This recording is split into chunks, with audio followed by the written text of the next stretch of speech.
Bueno, espero que les haya gustado este pequeño fragmento de la película María, Madre de Jesús, del director Kevin Connor, del año 99, 1999, y les invito a estar viéndola completa. Pero bueno, vimos la parte que nos interesa en este pequeño encuentro, que son los eventos alrededor del nacimiento de Juan el Bautista. Vamos a tener como texto base de la Biblia el Evangelio según Lucas, capítulo 1, versículo 57 al 66. Quizás sería bueno que pares el play, leas el texto y seguimos. Entonces, Lucas capítulo 1, versículo 57 al 66. Avanzamos. Bien. El relato comienza que María visita a Elizabeth. ¿eh?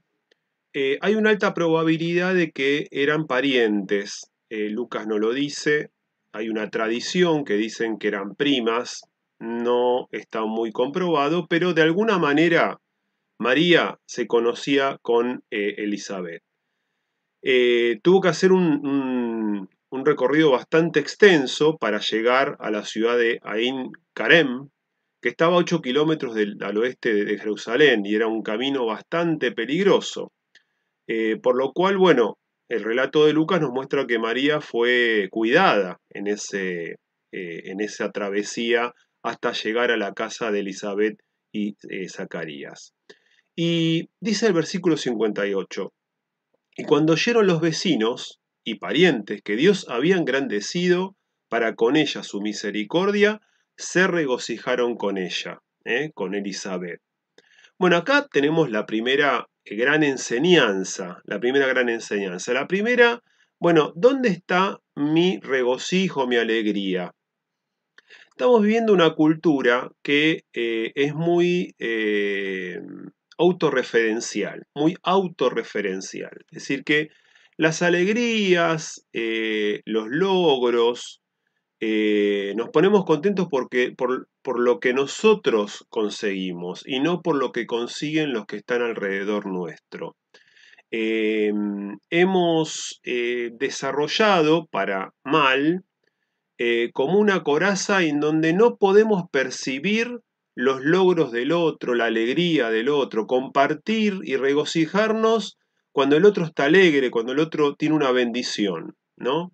Y acompañar y alegrarnos por eso. Estamos viviendo un tiempo de mucha autorreferencia. Entonces, bueno, fíjense que los vecinos y parientes estaban regocijados con ella. Claro, en esa época lo comunitario tenía una fortaleza, tenía una fuerza que hoy no tiene. Hoy ha perdido. Elizabeth vivía en una aldea, lo comunitario, lo vecinal, era muy fuerte, por lo cual cualquier cosa que le pase a algún miembro de la comunidad era alguna bendición, alguna alegría, todo el pueblo o toda la aldea se regocijaba y se alegraba. Bueno, tenemos que retomar esto, tenemos que retomar esto y contentarnos, alegrarnos con la bendición del otro, con el engrandecimiento del otro, con los logros del otro o de la otra. Y lo segundo es que los vecinos, de alguna manera, los vecinos y parientes oyeron de la bendición que había recibido Elizabeth. Bueno, esa es la otra pregunta. ¿Qué oyen de mí los otros y otras? ¿No? ¿Qué información les llega? Sea de mí o sea de Dios. En este caso es de Dios. ¿Qué le llega de Dios hacia al otro? ¿O solamente le llega mi yo, mis cosas, mis logros, ¿no? ¿Qué le llega al otro, a sus oídos, a su percepción de lo que Dios hace en mí? Entonces ya tenemos para pensar un poco, y solamente con un versículo, ¿dónde están mis alegrías? ¿Solamente están en mí mismo o están también y comparto las alegrías que tiene otro o las bendiciones que tiene otro u otra? ¿Y qué oyen los otros de mí con respecto a Dios? ¿Cuál es la percepción? O solamente, como decía al principio, en esta cultura autorreferencial solamente se enteran de mi ego, de lo que yo soy y no de lo que soy a través de Dios o por Dios. Bueno, seguimos. Muy bien. Y nace el niño, obviamente nace el niño, y se lo somete a un ritual que más o menos todos conocemos, se llama la circuncisión, en donde es una marca que se le hace en el cuerpo, en donde se indica que pertenece al pueblo judío, es una marca de pertenencia. Y hay que ponerle el nombre. Cuando se lo circuncida, se le pone el nombre y cuando se le pone el nombre, allí sí ingresa al contexto familiar, cuando se lo nombra, ¿no es cierto? Y ahí viene la discusión. ¿Quiénes ponían el nombre? Los varones de la familia ampliada o del clan. Y en general el jefe de clan, el jefe de la familia ampliada, era aquel que nombraba al nuevo miembro que ingresaba al clan. En este caso, se le iba a poner el mismo nombre del papá, Zacarías.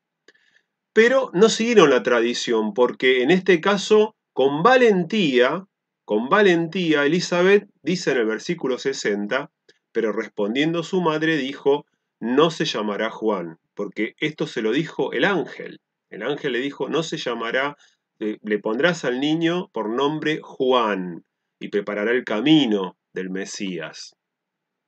Por lo cual, bueno, en esto me lleva a pensar de las acciones de Dios que cambian la cultura, ¿no? Una cultura tan cerrada en el tiempo que estamos analizando, en donde había una dominancia de los varones en las decisiones, y Elizabeth con valentía, porque sabía que estaba haciendo la voluntad de Dios, dice, no se le pondrá Zacarías, sino se le pondrá Juan. Y esta decisión fue acompañada por su esposo Zacarías.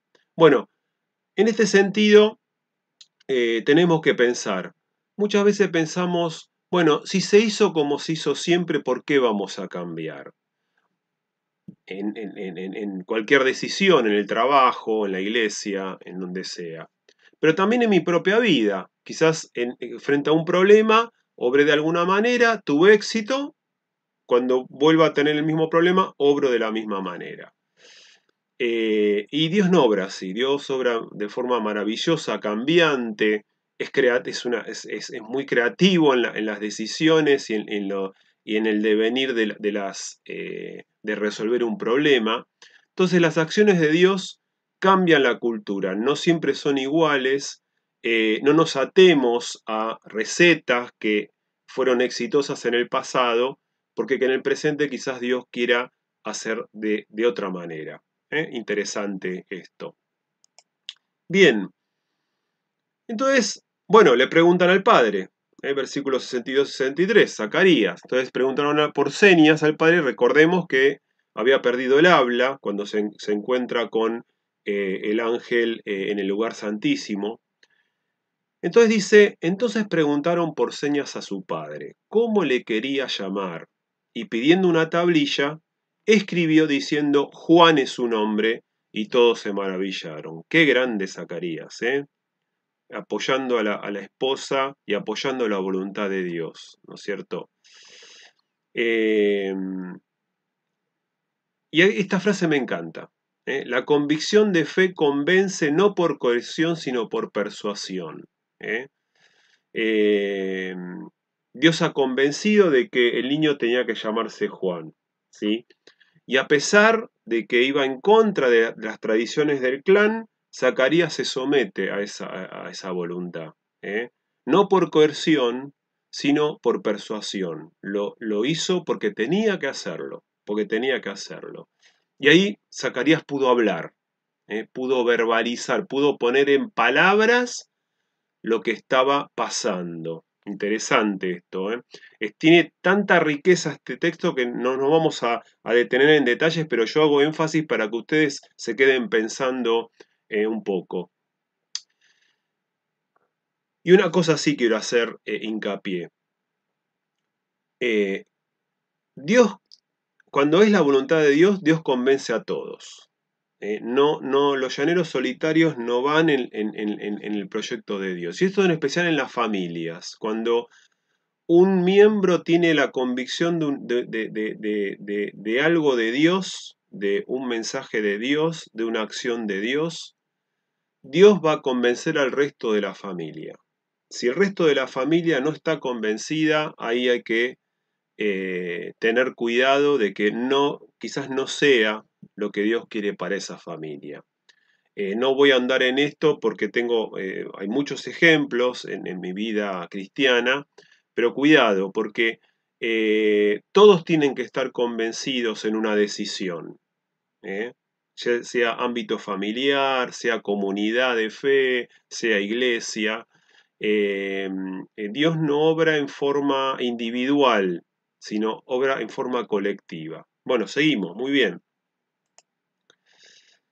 En el versículo 65 y 66 dice, y se llenaron de temor todos los vecinos. Fíjense que los vecinos siempre están pendientes porque la fuerza de la comunidad era tremenda en ese tiempo. Y se llenaron de temor todos sus vecinos. Y en todas las montañas de Judea se divulgaron estas cosas. Y todos los que las oían las guardaban en su corazón, diciendo, ¿quién pues será este niño? Y la mano del Señor estaba con él. Bueno, fíjense, ¿qué es lo que se hablaba? Padres de edad avanzada. Eran muy grandes para concebir.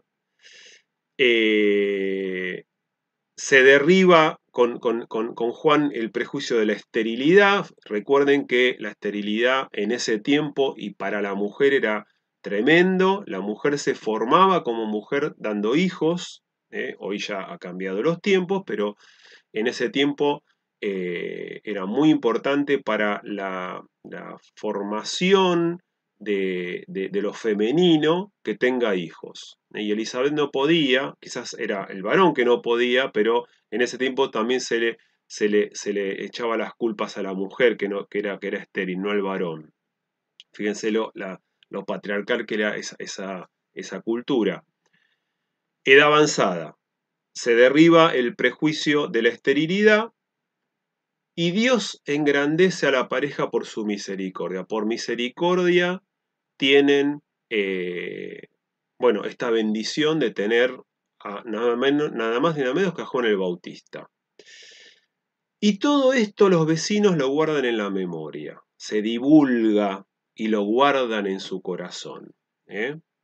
Bueno, y acá nos detenemos un poquito para pensar qué es lo que estamos guardando en la memoria, no solamente en lo individual, sino en lo colectivo, como familia, sea cual fuera su composición, como comunidad de fe, como iglesia, como grupo, como este grupo, ¿qué memoria estamos guardando?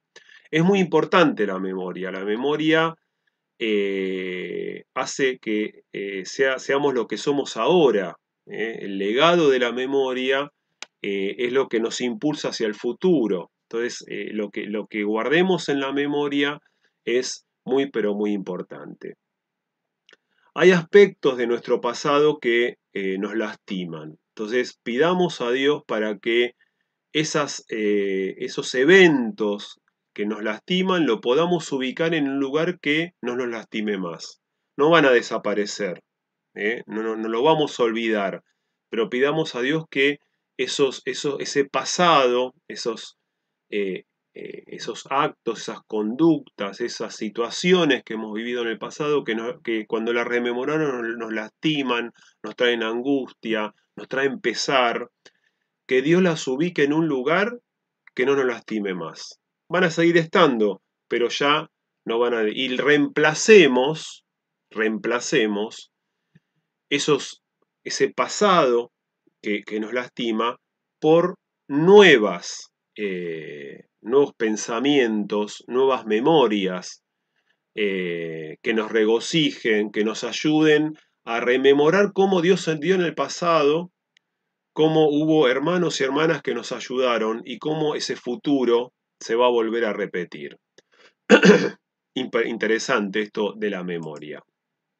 Repasamos el encuentro de hoy.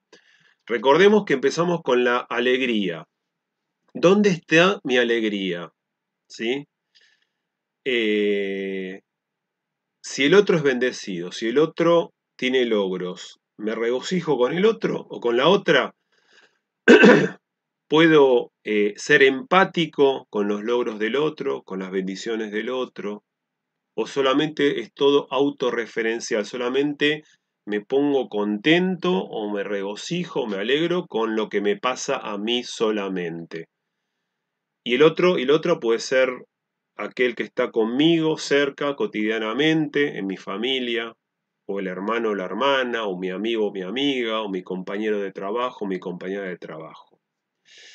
Segundo, el escuchar. ¿Qué escuchan los otros de mí?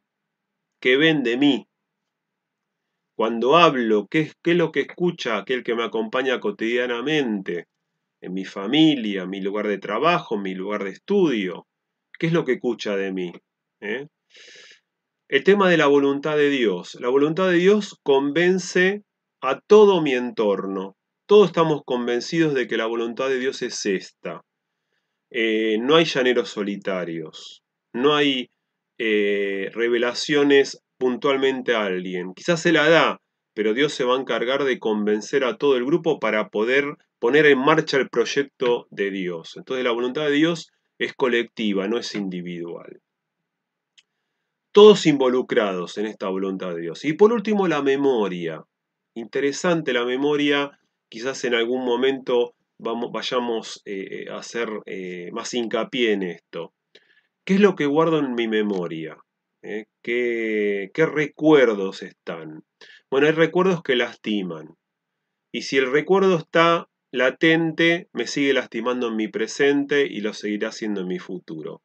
Pidámosles a Dios y quizás pidámosle ayuda a otros para poder hacer esta catarsis, esta verbalización de lo que me lastima y ubicar ese recuerdo en un lugar de mi ser que no me lastime más y reemplazar eso que me lastimaba por lindos recuerdos, buenos recuerdos, bendiciones, amistades, momentos gratos. ¿Para qué? Para poder seguir adelante con alegría y con regocijo y con armonía. ¿eh? Bien, terminamos. A continuación una música les voy a regalar. Es una chacarera que habla de cómo Dios quita el mal de amores. ¿no? En las provincias, en algunas provincias, el mal de amor es aquella situación en donde no hay una correspondencia con el ser amado. En general es con una pareja, pero a veces es usada mal de amores en todas las relaciones interpersonales, con hijos e hijas, con parejas, con amigos. Entonces, aquellas situaciones, vamos a darle género, aquellas situaciones que me lastiman y que se convierten en memoria, bueno, Dios las quita de en medio y coloca nuevas memorias, nuevos pensamientos. Entonces disfrutemos de la música a continuación y nos estamos viendo en el próximo encuentro. Chao.